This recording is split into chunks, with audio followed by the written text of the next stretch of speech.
DPA news Marathi, शोध सत्य बातमीचा। त्र्यंबकेश्वर जवळच्या पहिने येथील नेकलेस धबधब्याचा आनंद घेण्यासाठी रविवारी सकाळपासून शहरी भागातील पर्यटकांनी गर्दी केली होती। शुक्रवारपासूनच पावसाला सुरुवात झाल्याने निसर्ग सहलीसाठी पर्यटक मोठ्या उत्साहाने सकाळपासून दाखल झाले होते। मात्र पावसाने विश्रांती घेतल्याने वर्षा सहलीसाठी आलेल्या पर्यटकांचा हिरमोड झाला। पहिने आणि परिसरात पर्यटक गर्दी करत आहेत। धुक्यात बुडालेले डोंगर, हिरवाईने नटलेले आणि शुभ्र धवल धबधब्यांनी सजलेल्या डोंगर टेकड्या पाहण्यासाठी पर्यटक आतुर झाले आहेत।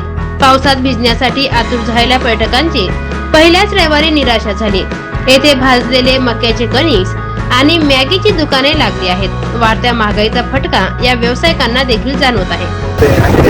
पर्यटनासाठी आले, पाऊस यायला पाहिजे सौंदर्य बघण्यासाठी आणि पहिला रविवार असल्यामुळे सुट्टी असल्यामुळे, पण पावसाळा थोडा हे वाटतं मला, पाऊस पडावा जोरात वाटतं। यंदा पावसाचं प्रमाण हे असल्यामुळे, कमी असल्यामुळे पाऊस जोरात पडावा असं वाटतं। पर्यटक इकडे आकर्षक झालेले आहेत। तर तुम्हाला याच्यावर काय वाटतं बा, पाऊस पडावा जोरात अजून जोरात पडायला पाहिजे। अजून पावसाची सुरुवात नाही केली, सुरुवात नाही, आज पहिलाच रविवार आहे।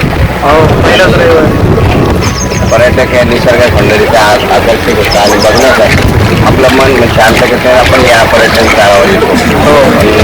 मला सुविधा या त्यावेळी काय वाटतं? इथं सुविधा थोड्या चांगल्या आलेल्या आहे। साहेबांनी प्रशासनाने प्रयत्न केले चांगले, अजून व्हायला पाहिजे।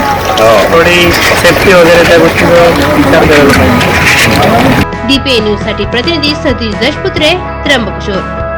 ताज्या घडामोडी व अपडेट जाणून घेण्यासाठी आताच DPA न्यूज चॅनलला सबस्क्राईब करा आणि बेल आयकॉन क्लिक करायला विसरू नका।